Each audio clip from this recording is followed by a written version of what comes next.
Ang mabuting balita ng Panginoon ayon kay San Marcos. Papuri sa iyo, Panginoon. Noong panahong iyon, muling pinalapit ni Jesus ang mga tao at sinabi sa kanila, "Makinig kayong lahat at unawain ang aking sasabihin. Hindi ang pumapasok sa bibig ng tao ang nakapagpaparumi sa kanya sa mata ng Diyos, kundi ang mga nagmumula sa kanya. Ang may pandinig ay makinig." Iniwan ni Jesus ang mga tao at nang makapasok na sa bahay, siya'y tinanong ng kanyang mga alagad tungkol sa talinhaga. "Kayo man ba'y wala ring pangunawa?"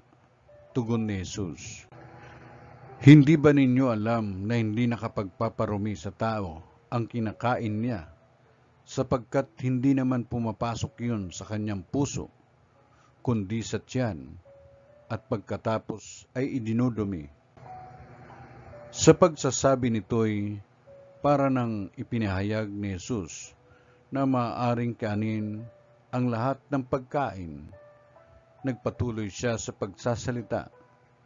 Ang lumalabas mula sa tao ang nagpaparumi sa kanya sa mata ng Diyos. Sapagkat sa loob, sa puso ng tao, nagmumula ang masasamang isipang nag-uudyok sa kanya na makiapid, magnakaw, pumatay, mangalunya, magimbot, at gumawa ng lahat ng kabuktutan, tulad ng pagdaraya, kahalayan, pagkainggit, paninirang puri, kapalaluan, at kahangalan. Ang lahat ng ito'y nanggagaling sa puso ng tao at siyang nagpaparumi sa kanya. Ang mabuting balita ng Panginoon. Pinupuri ka namin, Panginoong Kristo.